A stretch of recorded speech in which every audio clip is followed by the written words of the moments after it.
Film revival की बात की जाए, सिनेमा रिवाइवल की बात की जाए और हम अपने माज़ी की तरफ ना देखें, उससे सीखें ना, हिदायतकार, डायरेक्टर्स, राइटर्स, प्रोड्यूसर्स और वो लोग जो कि बहुत अरसे से बड़ी पैशनेटली और डिफायंटली इस शोबे के साथ जुड़े हुए हैं, रिगार्डलेस ऑफ द फैक्ट कि हुकूमत ने, हमारी सरकार ने और हमारे माशरे ने उनके लिए ऑब्स्टिकल्स, दुश्वारियाँ ही क्रिएट किए हैं, लेकिन वो बनाए जा रहे हैं फ़िल्में और पता नहीं कैसे वो सर्वाइव कर रहे हैं, लेकिन as I said definitely they are working. So I thought कि उन सबको इकट्ठा किया जाए। पहला स्टेप ही ये है कि फ़िल्म इंडस्ट्री में हम यूनिटी लाएं, क्योंकि हमारा जो पर्पज़ है वो यूनाइटेड ही, जब तक हम मुत्तहिद नहीं होंगे हम इसको हल कर ही नहीं सकेंगे। तो हम चलते हैं हमारे डायरेक्टर्स राइटर्स की तरफ and look at our very wonderful panel today. I am extremely honoured and privileged. Rizvi sahab ने भी हमें ज्वाइन किया है और आई एम सो हैप्पी कि हमने इतने शॉर्ट नोटिस पे सबको मदऊ किया है और अब सब पहुंच आए हैं। रिजवी साहब, आपसे शुरू करते हैं। कब हम समझेंगे कि फ़िल्म रिवाइवल ही में हमारा जो मुल्क का, कौम का, रियासत का जो बयानिया है वो सिनेमा और बड़े पर्दे ही से बाहर तक पहुंचेगा? असल चाहे फिल्म हो चाहे कोई सा भी काम हो, 75 साल से सिर्फ खेल ही खेला जा रहा है और हमारे साथ होता ही रहेगा। ये रह गई मुत्तहिद होने की बात, तो आज आपने सबको जमा कर लिए। देखें 4-5 डायरेक्टर आ गए, आर्टिस्ट भी आ गए, और रह गई हुकूमतें, तो वह हुकूमत अपने लिए मुत्तहिद करती हैं। उनको पाकिस्तान से या पाकिस्तान फिल्म इंडस्ट्री से किसी चीज़ से किसी को दिलचस्पी नहीं है। और जो हमारी तबाह बर्बाद हुई इंडस्ट्री वो 20-25 साल का दौरान है। उसमें अगर हम बिरादरिज़म पे ना जाते और वल्गर गाने ना बनाते तो शायद ये हालत ना होती। और दूसरी जो सबसे बड़ी बात है, मफाद की वजह से, उनके प्रोड्यूसर के मफाद की वजह से फिल्में उर्दू ख़त्म होती चली गई और पंजाबी फिल्में बनती चली गईं। और उर्दू फिल्म जब बनी थी उस वक्त तो वो पूरे पाकिस्तान और पाकिस्तान से अलावा मिडिल ईस्ट और नेपाल, बांग्लादेश, श्रीलंका, तुर्की में भी लगती थी।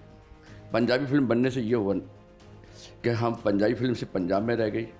मगर अब बदकिस्मती ये है कि ये सब कुछ तो ख़त्म होगा। अब रिवाइवल की जब बात करें तो अब पंजाबी फिल्म जिसकी वजह से इंडस्ट्री ख़त्म हुई उसी की वजह से इंडस्ट्री अब बनेगी। आपको हमें पंजाबी फिल्म से रिवाइवल होगा।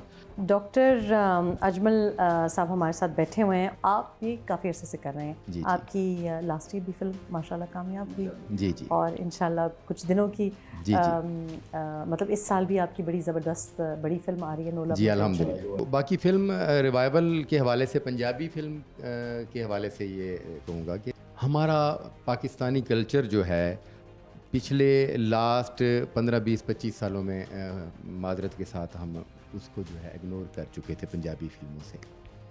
एक दौर था जब सुधीर, नगमा, हबीब, ठीक है जी, फिरदौस, एजाज़ दुरानी साहब, हबीब साहब, ये उनके दौर की बड़ी अच्छी पंजाबी मूवीज़ बनती थी और बड़े खूबसूरत मौज़ूआत, सोशल मौज़ूआत होते थे, लव स्टोरीज़ भी होती थी।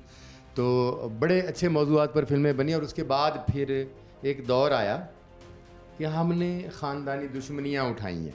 वो बुरी बात नहीं है, वो भी मतलब पाकिस्तान के वकूए हैं, वाक़े हैं, बरादरियाँ हैं कि 2-4 बड़े मकबूल किस्से थे, उन पर हमने फ़िल्में बनाई। वैशी जट, मौला जट। अच्छा, वो इस तरह हुआ कि ये तो बाकायदा सब्जेक्ट थे जिनको शूट कर लिया गया, मगर उसके बाद आने वाले दोस्तों ने इस तरह का माहौल बना दिया कि शायद पंजाब में दुश्मनी और एक्शन के अलावा कोई और मौजू है ही नहीं। लेकिन चूंकि वो कह रहे हैं ना कि वो बिकता था तो लोगों ने बनाते, मतलब ठप्पे उसके जी, मतलब बात यह है लगाते कि रहे। जब तक ये एसी बिकता है, इसको बेचें, इससे अगला वर्शन आ गया तो शिफ्ट हो जाएं। जिद लगाकर बैठ गए हैं कि हमने बदमाशों पर फिल्म बनानी है, जिद लगाकर बैठ गए हैं कि हमने कत्लो गारत ही दिखाना है। अब ये हमारे माशरे का हिस्सा नहीं है। तो अब जो है ना, फिल्म का रिवाइवल पंजाबी ज़बान की फिल्म में ज़रूर है, मगर हमें उन इशूज़ की जानिब जाना होगा, उन सब्जेक्ट्स की जानिब जाना होगा जिनका हक़ाइक़ से ताल्लुक़ हो। अब दौर नहीं है कि कुछ चौक में गंडासा पकड़ कर बदमाश, मैंने तो बड़े अरसे से नहीं देखा, मैंने तो नहीं देखा 9 गज़ का लाचा और कुर्ता पहने हुए जो है ना किसी ने गिरबान खोल के अब चौक में खड़ा हुआ। अब दौर नहीं, इसका हकीकत से कोई ताल्लुक़ नहीं है। चीमा साहब नए फिल्म मेकर आए हैं और जनाब बड़े ज़बरदस्त फिल्में बना रहे हैं। अभी मैंने इनका नई फिल्म का टीज़र भी देखा है। धड़ाधड़ फिल्में बनाए जा रहे हैं, ढिठाई से फिल्में बनाए जा रहे हैं। कोई इंडस्ट्री का स्टेटस नहीं दे रहा, कोई रिकग्निशन नहीं दे रहा, कोई फंडिंग नहीं दे रहा, ज़बानी जमा खर्च हो रहे हैं। तो सब कैसे लाते हैं ये हिम्मत आप? असल में हम लोग हमारी रूह के अंदर फिल्म है, हम रह नहीं सकते इसके बगैर। लोगों की रगों में खून दौड़ता है, हमारी फिल्मों रगों में फिल्म का जुनून दौड़ता है, जिसकी वजह से हम बनाए जा रहे हैं। लेकिन अभी प्रॉब्लम ये आ रहा है कि ये जो सिनेमा है, शायद ये हमारी फिल्म इंडस्ट्री के लिए सिनेमाज नहीं है। हमारी फिल्म इंडस्ट्री के लिए वो सिनेमाज थे जो सिंगल स्क्रीन सिनेमाज थे। बिल्कुल सही कह रहे हैं। पूरे पाकिस्तान में हर छोटे बड़े शहर में सिनेमाज था, फिल्म रिलीज होती थी, पूरे पाकिस्तान के सर्किट में फिल्म होती थी। ऑडियंस को, पब्लिक को और वो मासेस जो हमारी फिल्म्स देखता था, उनको पता है कि 3 बजे शो चलता है, 6 बजे चलता है, 9 बजे चलता है। जो मल्टीप्लेक्स वाली बात है, डॉक्टर साहब ने जैसे बात की, हमें एक शो देते हैं। मैंने 2017 में फिल्म जियो सर उठा के बनाई, महंगी फिल्म, बड़े बजट की फिल्म, खूबसूरत फिल्म लेकिन मेरे साथ फिल्म लगी थी बॉलीवुड की मूवीज। हमें दोपहर को शो दे दिया गया, उसमें ऑडियंस नहीं आई, उठा के हमारे शो को बाहर कर दिया। फिर 2023 में मैंने फिल्म बनाई दौड़, उस फिल्म के साथ भी वही हुआ। फिल्म सिनेमा में रिलीज हुई, पहला शो हमें दोपहर को दिया गया और उस पर जब ऑडियंस नहीं आती तो फिल्म को हटा के साइड पे कर दिया जैसे मैंने कहा, ये बाय डिज़ाइन है, ये by कोई design. भोला भाला Exactly. डिसीजन नहीं। अच्छा, एक मुखालिफ व्यू ये है, कंपटीशन जितना होगा, इंडियन सिनेमा को जितनी स्पेस देंगे, वापस लगनी चाहिए इंडियन फिल्म्स या बाकी फिल्म्स भी, कंपटीशन ज़्यादा होगा। लेकिन आप सिर्फ कह रहे हैं कि कम से कम टाइमिंग्स वो दें। टाइमिंग होनी चाहिए। मैडम, जब तक पाकिस्तान में सिंगल स्क्रीन सिनेमाज नहीं बनेंगे हर शहर में, हमारी इंडस्ट्री का रिवाइवल नहीं हो सकता। जो हमारा मासर्स, जो हमारा मिडिल क्लास तबका फिल्म देखता था, उससे फिल्म छीनी जा चुकी है, उनसे फिल्म दूर हो चुकी है। दुर्दाना जी की तरफ चलेंगे। दुर्दाना जी, आप मेरी बात समझ रही हैं कि दुनिया में राइटर को बहुत ज़्यादा पे किया जाता है और बहुत ज़्यादा जो सपोर्ट स्टाफ होता है उसको पे किया जाता है। इधर शायद एक जैसे वन मैन शो की बात है, उनको तो बहुत मुआवजा मिल जाता है, लेकिन बाकी फिर मतलब कपड़े जिस किस्म के हैं, सेट जिस किस्म का है, रंग बिरंगी, आपको ऐसा महसूस होता है? जब हमारे दौर में काम होता था ना, तो बड़ा सुकून वाला काम था। 3 महीने में एक स्क्रिप्ट तैयार होता था, ठीक है। 3 महीने के बाद उसका म्यूज़िक तैयार होता था, उसके बाद उसकी प्रोडक्शन बनती थी, वो कास्ट, वो करैक्टर जो राइटर ने लिखे होते थे, उनकी सिलेक्शन होके उनको कास्ट किया जाता था। ये समझ रहे कि एक 8-9 महीने का प्रोजेक्ट आपका तैयार होके तो 1 साल में एक अच्छी मूवी बनती थी, तो वो कितने साल चलती थी। आजकल मूवी नहीं बन रही, ये देखें कोई अचानक बड़ी कोई, आजकल तो 3 दिन में भी स्क्रिप्ट नहीं हो रहा। मैं कि तो एक शो के बाद फिल्म फारग है। आप देखें कि हम लोगों ने तो वो फिल्में की हैं जो 75 हफ्ते उतरी नहीं। Golden jubilee, silver jubilee, platinum jubilee, यानी हम लोगों ने काम किया हुआ है, जब काम होता भी था। लेकिन अब ये है कि एक बंदा आता है, उसके पास बहुत पैसा है, ठीक है, उसने आके ना वो पचड़ दौड़ मचा देनी, ओ यार ये फिल्म शुरू कर लो, एदे फलाने ने पालो, एदे चादे कर लो। ये नसीबो लाल को भी हीरो ले लिया। यानी देखें, अब ये है कि अब वो काम नहीं है जो जिन डायरेक्टरों के साथ हमने काम किया। और आवाज़ की बात हुई तो हमारे पास बैठी हुई है एक इतनी खूबसूरत आवाज़, और मज़ेदार बात यह है कि अभी हम ब्रेक में बात कर रहे थे तो सिर्फ आवाज़ नहीं, क्योंकि हम समझते हैं कि सिर्फ सिंगर जो हैं, आपको मैं क्या कहूँ, लता कहूँ या आसमा लता कहूँ, क्योंकि इतने ज़्यादा जो आप गाती हैं। लेकिन इन्होंने मुझे अभी बताया कि जी मल्टीटास्किंग, इन्होंने कहा मैं आप समझे कि माइकल जैक्सन भी हूँ और एक्टिंग भी कर रही हूँ और सिंगिंग भी कर रही हूँ और पश्तो फिल्म में भी एक्टिंग कर रही हैं, पंजाबी। तो मेरा ख्याल है कि अब ऐसा ना हो कि आपसे कैमरा वर्क भी करवा लें। बिल्कुल करवाएं। मैं सबसे पहले तो आप सबका शुक्रिया अदा करना चाहती हूँ। यहाँ बड़े अच्छे अच्छे हमारे डायरेक्टर, राइटर्स, एक्ट्रेसेस और सब लोग बैठे हैं। शुक्रिया अदा करते हुए ये कहूँगी, बहुत अच्छी अच्छी बातें हो रही हैं और मेरे अंदर जो भी टैलेंट है रेहाम जी, वो मेरे मुल्क का भी है और पूरी दुनिया के आर्टिस्ट की तो कोई सरहद होती ही नहीं है। तो अच्छी अच्छी बातें तो हो रही हैं, लेकिन आवाज़ की दुनिया के हवाले से और एक्टिंग के हवाले से मैं अपने लिए बस ये कहूँगी कि पिछली बातें क्या छेड़नी हैं। मौजूदा वक्त में जो हम कर रहे हैं, हमें उस पर तवज्जो देने की ज़रूरत है।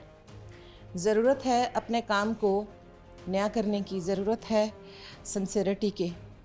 अब पीछे प्रोड्यूसरों ने जो कर लिया, किसी ने खा लिया, किसी ने पी लिया, किसी ने सो लिया, किसी ने जाग लिया, जो होना था हो गया, अब क्या करना। और पिछली इंडस्ट्री में देखा जाए तो बहुत अच्छा काम भी हुआ, लेकिन वो हो चुका। अपने ये साथी फनकारों या आप में या किसी भी हस्ती में कोई कीड़ा निकालने की बजाय हम सबको दिमाग एक करना चाहिए, एक दूसरे की सुननी चाहिए। पेपर वर्किंग बहुत ज़रूरी है जो टेबल पर होती है। अब इसी तरह जो हमारे प्रोड्यूसर हजरात हैं, बजाय अदर एक्टिविटीज़ के, जो कि आप समझ सकते हैं, सुनने वाले भी समझ गए होंगे, उन चीज़ों के जो जिस चीज़ के लिए पैसा रखा गया है उसको वहाँ इन्वेस्ट करें। ठीक है, अगर आपको वहाँ दूसरी जगह पे लगाना है तो उसका बजट अलग रखें ना आप लोग।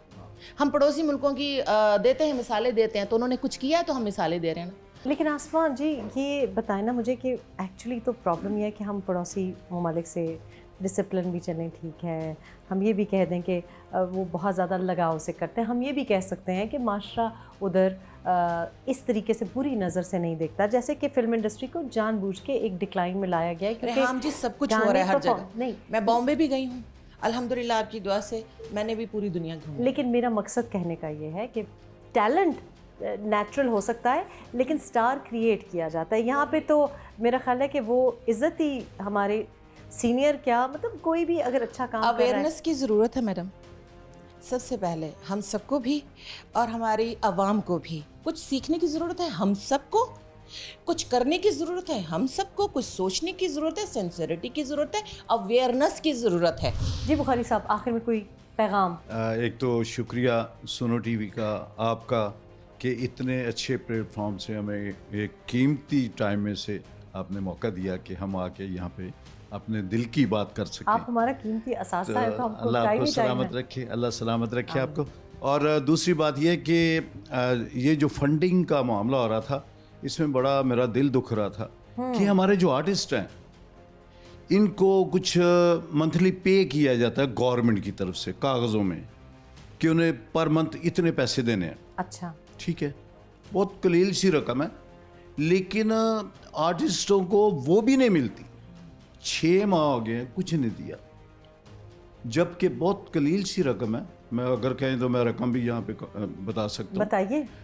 60,000 पर ईयर है, 5,000 रुपया महीना है एक आर्टिस्ट के लिए। अब मुझे बताएं 5,000 में क्या बनता है, चले वो भी छोड़ दें, वो 5,000 भी नहीं मिल रहा है इनको। इंटरेस्टिंग बात यह है कि फ़िल्म के बारे में उन लोगों ने बात की है जिन्होंने फ़िल्में बनाई हुई हैं, उन लोगों ने बात की है जिन्होंने फ़िल्मों में काम किया हुआ है, और उन लोगों ने बात की है जो अभी भी ढिठाई से फ़िल्में बना रहे हैं, सर्वाइव करने की कोशिश कर रहे हैं, और उसमें अपना ही जो प्रेजेंट है, पास्ट तो था लेकिन प्रेजेंट भी उसमें देखते हैं और मुस्तकबिल भी देखते हैं।